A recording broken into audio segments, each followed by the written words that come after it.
Okay, guys, let's talk about why we would train and race to heart rate and the value of this information for us as both coaches and athletes on performance journeys.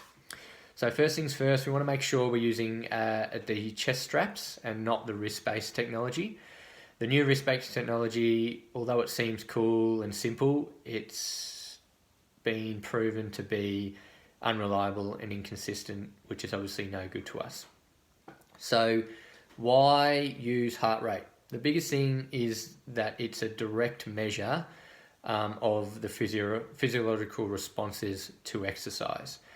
So we're getting real-time information coming directly from the body, which makes it both scientific and objective, which are both good things. And it's what I like to call inside-out information. So it's coming direct from the body. It's feedback from our bodies about what is going on at any given time, as opposed to subjective measures of intensity, which obviously have their place, but they're being guided by our brains and generally, therefore, our emotions. And even things like power meters, they're not coming from the body out. They're more a measure of the output. As opposed to what's happening inside our body and inside our internal systems.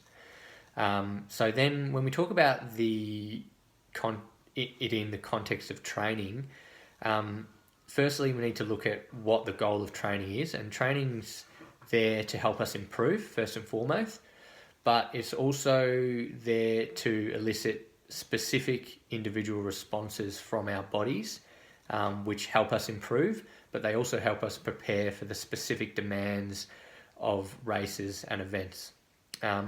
So if we then go back to why heart rate is valuable in this situation, heart rate data or heart rate zones allow us to manipulate the intensity of the sessions, which then in turn allows us to manipulate those physiological responses and how our bodies adapt to the training that we're doing. So I hope that makes sense, that by manipulating intensity and using heart rate as a guide to manipulate that intensity, we can then ensure we're getting the response we need to first and foremost get improvements out of each individual, but also then prepare us for the demands of a specific event.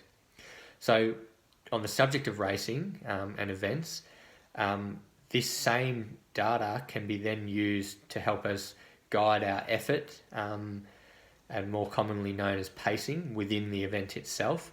And by, again, guiding and manipulating this and understanding what sort of physiological response we'll get from working at any given intensity, and having real-time objective data helping us guide and manipulate that within the context of the race, we can then maximize our race day performance.